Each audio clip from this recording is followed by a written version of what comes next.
The local community is grieving this morning after a tragic domestic violence attack has taken the lives of 8 children. A scene of domestic tranquility. Shamar Elkins sitting out on his porch with his kids playing in the yard. But then just less than 24 hours later, this would become the scene of a devastating domestic violence attack. 8 children's bodies were found. 7 siblings and a cousin shot to death. 2 women were shot and gravely wounded, all at the hands of someone they trusted, that they loved, Shamar Elkins. 8 children are dead, inside a home where they were supposed to be safe.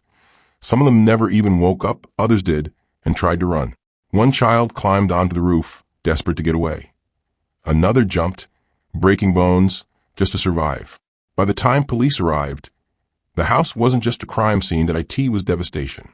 Rooms filled with silence where there should have been voices. And the person responsible was their father. Shamar Elkins, 31 years old, that a man trusted to protect them, that a man who, in less than an hour, destroyed nearly his entire family. This wasn't a random ACT didn't begin that morning. And it didn't end in just one place. Because before the sun was fully up, there had already been another shooting, another home, another victim left fighting to stay alive. In this episode, we're going to walk through that final hour, step by step, from the first shots fired to the second home to the chase that ended it all. We'll also look at what was already in motion before that morning, the tension, the warning signs, the pressure building behind closed doors. Because this story isn't just about what happened, it's about how it got there. If you're new here, welcome to the Crime Anatomy, where we break down real cases step by step without rushing past the details that matter. If you find value in deep, structured true crime storytelling like this, make sure you subscribe and turn on notifications so you don't miss what comes next.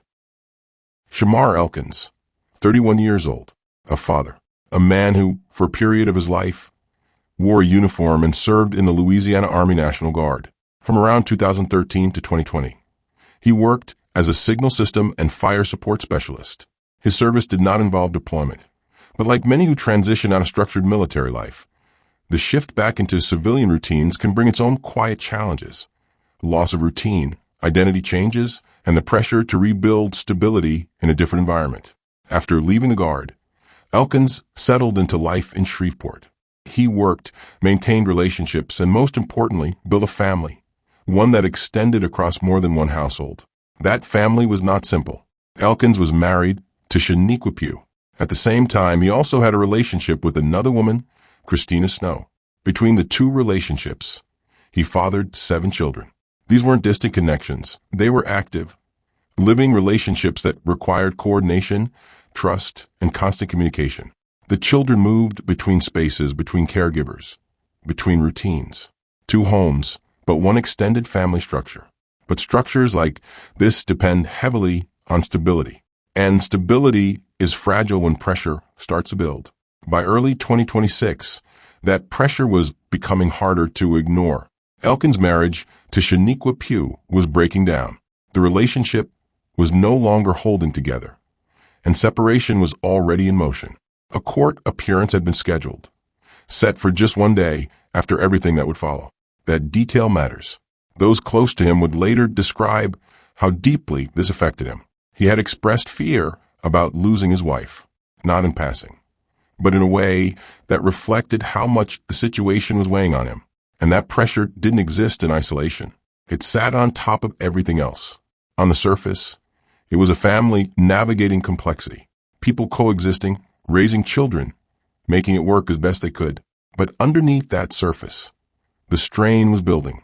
And in situations like this, when emotional pressure meets instability, the consequences don't always show themselves immediately. Sometimes they wait until everything reaches a point where it can no longer hold. Years earlier, in 2019, there had already been a serious incident involving a firearm. Elkins was arrested after firing a weapon during a confrontation near a school. That wasn't a minor event. It resulted in a guilty plea for illegal use of a weapon. Under Louisiana law, that conviction carried consequences. One of the most important, restrictions on access to firearms. That detail matters because it establishes something critical. This wasn't the first time a weapon had been used in a moment of conflict. There was already a documented history of escalation involving a gun. And yet, despite that history, despite the legal outcome, he would later have access to a firearm again. Alongside that, there were also signs that something was not stable internally. At some point before the events of April 19th, Elkins had checked into a Veterans Affairs facility for evaluation. He stayed there for more than a week before being released. The exact reason for that stay, what he was experiencing, what conclusions were reached, is not publicly detailed. But the fact that the evaluation happened at all is significant. It suggests that either he or people around him recognized that something was wrong, serious enough to require structured assessment. It points to a period where intervention was considered necessary.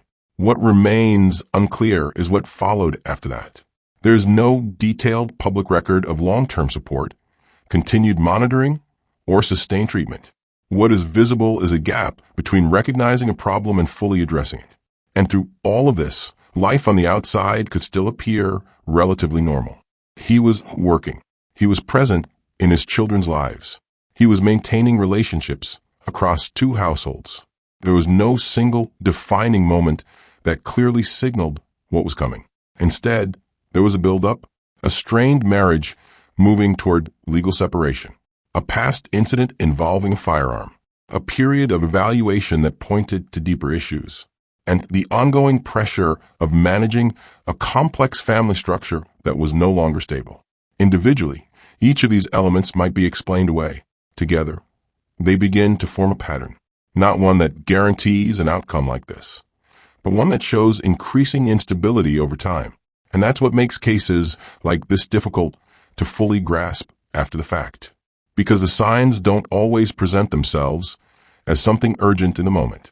They accumulate quietly in the background while life continues on the surface until the point where everything shifts.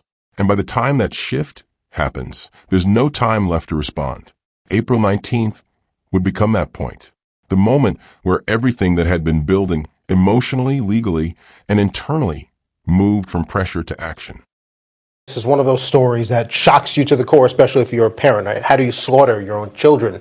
But what's not shocking, sadly, is the suspect's record and the leniency that came with it. So back on March 18, 2019, Shamar Elkins was charged with 2 felonies, illegal use of a weapon and carrying a firearm in a school zone. According to the police report, Elkins allegedly got into an altercation with the driver, pulled out a 9mm, and fired 5 rounds. One of those bullets reportedly landed near a high school where students were present. And then in a move we see all too often, a deal was cut that favored the defendant. The school gun charge, it was dropped on the condition that Elkins plead guilty to the illegal use of a weapon, which was the lesser of the charges. The judge handed him simply 18 months of probation and instructions to surrender his firearm and pay $71 a month for that probation period. That's it. Now, 4 years earlier, in 2015, Elkins was arrested for driving under the influence. He pleaded guilty to that too. His punishment, also probation, 6 months of it. So within a decade, Shamar Elkins has 2 documented cases where his reckless conduct could have killed somebody. Twice, prosecutors offered him an easy off-ramp. Twice, a judge signed off on it. And now that leniency is coming into focus as Elkins stands accused of committing a mass murder against his very own children. Well, second chances have costs associated with them. So do third chances, so do 10th chances. And what I think more and more Americans are growing sick of is seeing these repeat criminal offenders getting multiple bites at the apple until they do the most heinous thing imaginable. April 19th, 2026, just before 6 a.m., while most of the city was still asleep, everything changed. The first location was a home on Harrison Street. Inside was Christina Snow, his partner, and the mother of 3 of his children. What happened next was sudden, but not random. Shamar Elkins opened fire. Christina Snow was shot multiple times. The attack left her critically injured, fighting to stay alive. This was not a warning, not an argument that escalated too far. It was direct, deliberate violence. And yet, even in that moment, this was not where it ended. Because after the shooting, Elkins didn't stay. He didn't wait. He didn't stop. Instead, he took 3 of the children with him and left the scene. That decision is one of the most important turning points in this entire case, because it shows that what had just happened was not an isolated act. It wasn't something that erupted and then burned out in seconds. It was the beginning of something that was still unfolding. He had already used a weapon. Someone had already been left critically injured. And instead of that being the conclusion, it became the starting point. Outside, the early morning was just beginning. There were no widespread alarms, yet no immediate understanding of the scale of what was happening. But inside that first home, the damage had already been done. And now it was moving. With 3 children in the vehicle, Elkins drove away from Harrison Street. There was no indication that he was trying to escape what had just happened. No sign that he was distancing himself from the violence. He was carrying it forward. The transition from the first location to the second is where the weight of the situation deepens, because it introduces a terrifying reality. This was not confined to one place or one moment. There was another destination, another house, another group of people who had no idea what had just taken place. And as he drove toward West 79th Street, the situation was no longer just a shooting. It was escalation in motion.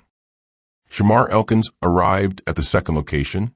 What was about to happen on West 79th Street would define the scale of this tragedy. Inside the home, several children and family members were still asleep. It was early, quiet, in the way homes usually are at that hour. No warning, no time to prepare for what was coming. Elkins entered the house. What followed was not chaotic in the sense of confusion. Investigators would later describe it as controlled. Actions carried out with direction, not hesitation. Many of the children were attacked where they lay, in their beds, at close range. At those ages, 1 to 14 years old, there is no ability to process a threat like this in time to react. For some of them, there was no moment of awareness before it happened. Others did wake up, and when they did, the instinct was immediate. Get away. One child managed to climb onto the roof, trying to create distance between themselves and what was happening inside. It was a desperate attempt to survive, an effort to escape a situation that had already turned deadly within seconds. Another child took an even more drastic step. They jumped from the roof to the ground below, an act that resulted in broken bones, but also survival. In that moment, the choice wasn't about safety. It was about getting out by any means possible. Inside the home, the violence continued, room by room. The situation escalated into something that would leave almost no part of that space untouched. This was no longer a single act. It had become a sequence, carried out across multiple victims in the same environment. By the time it was over, 8 children were dead. 7 of them were Shamar Elkins' own. 1 was a relative. 2 adults also survived the attack. Shaniqua Pugh, his wife, was among those shot. She sustained injuries but lived. Christina Snow, who had already been attacked at the first location, also survived her injuries. Their survival stands in stark contrast to what happened to the children. At some point during or after the violence, a call for help was made. That call would become the first alert to authorities that something had gone catastrophically wrong across multiple locations. When police arrived, they were met with a scene that was difficult to process even for those trained to handle violent incidents. The description given later was direct. Blood and bodies everywhere. It wasn't confined to a single room. It wasn't contained.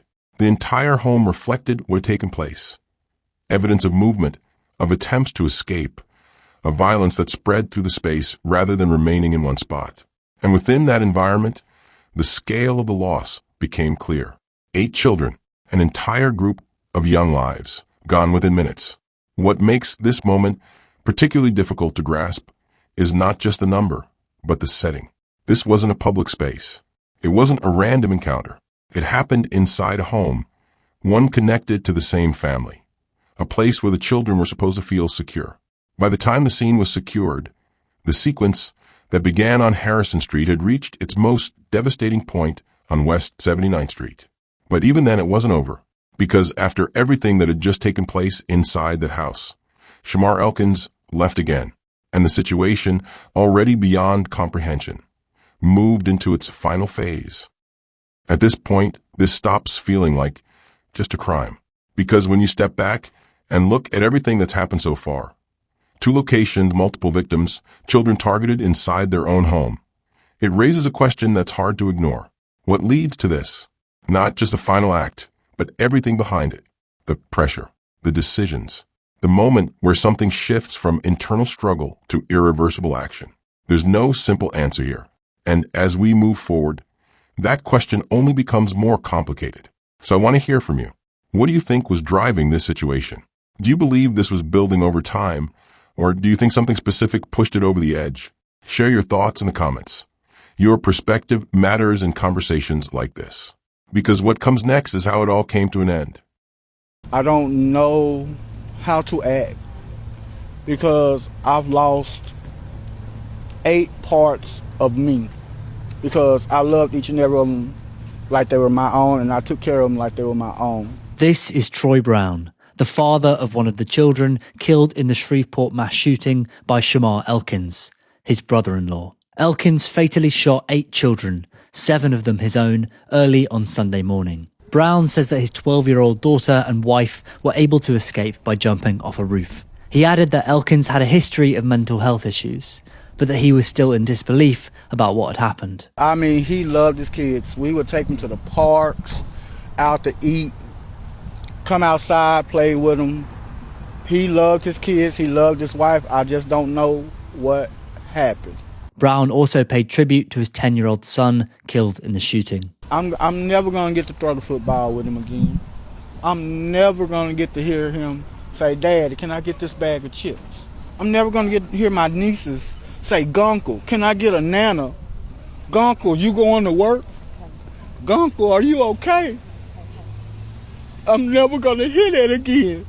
What followed was a fast-moving sequence that shifted the situation from a local emergency to a multi-area pursuit. After leaving the second location, Shamar Elkins fled the area. At some point during his escape, he carjacked a vehicle. This act added another layer of danger to an already unfolding crisis, expanding the scope of the incident beyond the original scenes. Law enforcement units were quickly deployed. The response became coordinated as information began to come in from multiple points. Survivor accounts, emergency calls, and location tracking tied to the unfolding movement of the suspect. A pursuit began. Elkins moved away from Shreveport, heading toward Bossier City. At this stage, the situation was no longer contained within a single neighborhood or even a single jurisdictional area. It had expanded across city lines, with officers attempting to track and intercept him as quickly as possible.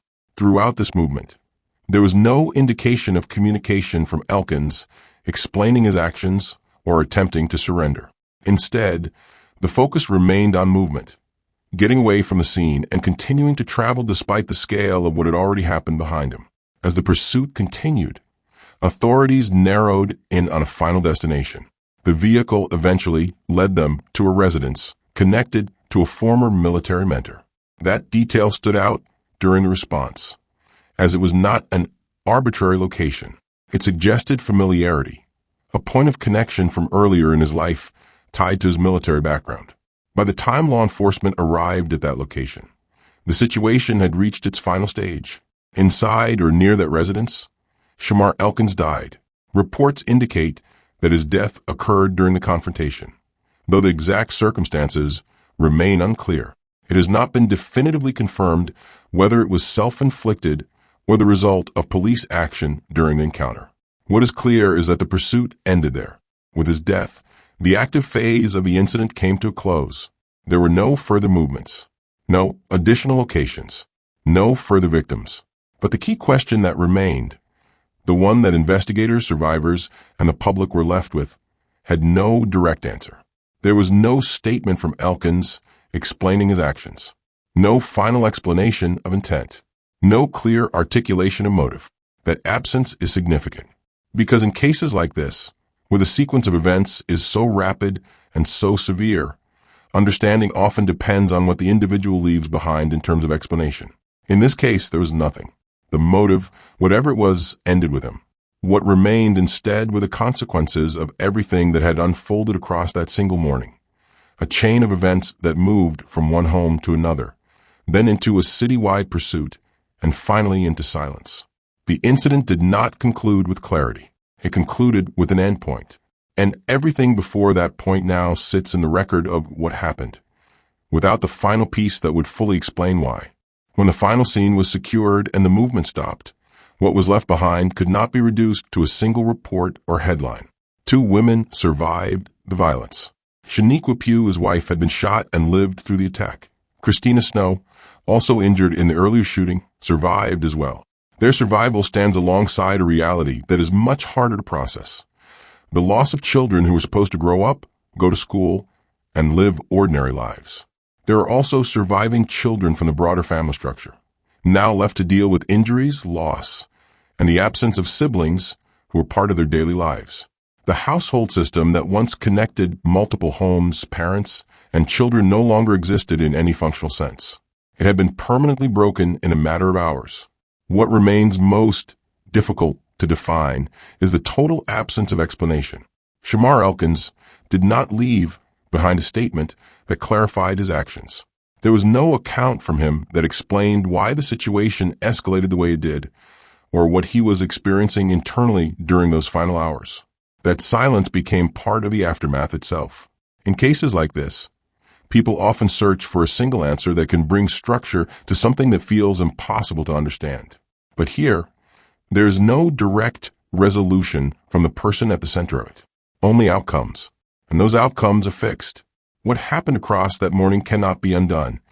And what remains is the record of events as they unfolded, step by step, location by location, ending in a silence that offers no further clarification. This is the reality that remains. This case leaves behind more questions than answers, and a level of loss that is difficult to put into words. 8 children are gone. 2 women survived injuries, and a single morning changed multiple lives across more than one home. As you sit with everything that happened, one question often stays with viewers long after the details fade. What part of this story stands out to you the most? Was it the warning signs that were already there, the speed at which everything unfolded, or the fact that it all began inside a family home? Share your thoughts in the comments. Your perspective matters in cases like this, especially when there are no easy explanations. If you found value in this breakdown, consider subscribing to the Crime Anatomy and sharing this video. It helps keep these stories visible and ensures the lives affected are not forgotten. And, as always, this is the Crime Anatomy.